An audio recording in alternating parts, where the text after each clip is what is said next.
I-marinate ko muna yung pork kasim sa bawang at maglagay na rin ako ng tuyo. Lagyan ko na rin ng paminta at maglagay na rin ako ng pineapple juice.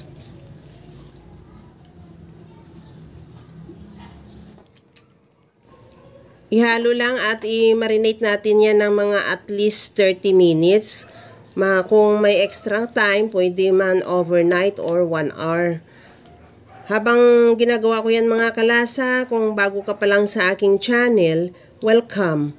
At huwag kalimutan mag-subscribe at i-click ang bell button para sa mga notification. At kung dati ka pa, welcome back at i-follow mo na rin ako sa aking Facebook page Lasang Pilipina.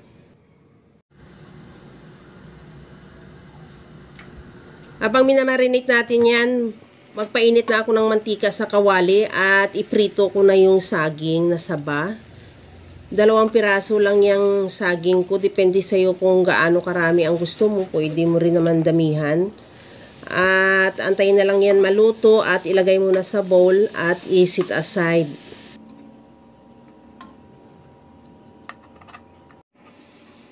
Sa disim na kawali, binawasan ko lang yung mantika. Igisa ko na rin yung bawang.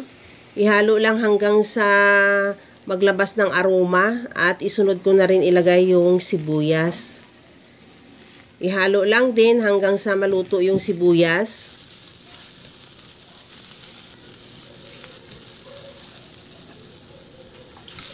Ilagay ko na rin yung binabad nating pork kasim.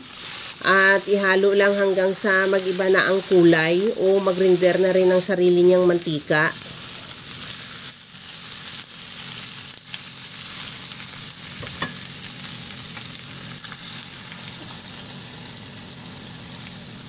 Sa puntong ito, okay na yung ating pork kasim. Ilagay ko na yung pinagbabara natin sa karni.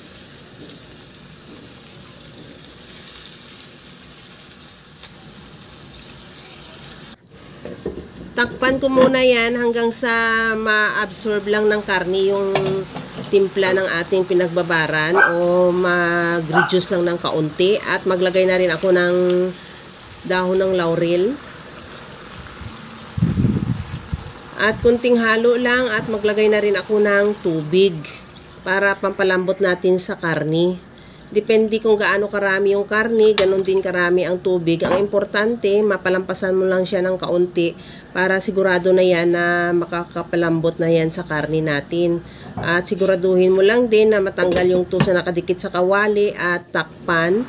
Pahinaan yung apoy at isimmer hanggang sa mag-reduce yung sabaw at maglambot na rin yung ating karni.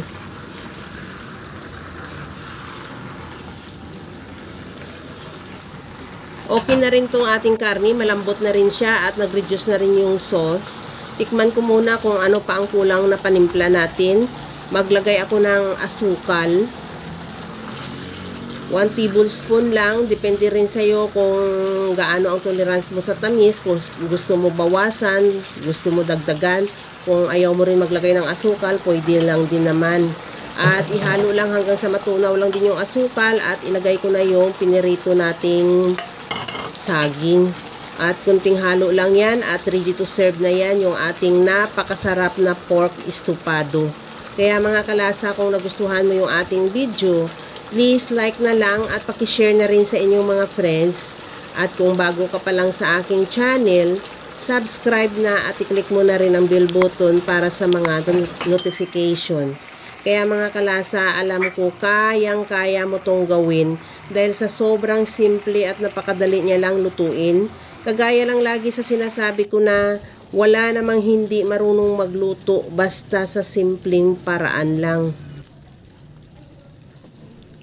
Hanggang sa muli mga kalasa, thank you for watching. Bye-bye!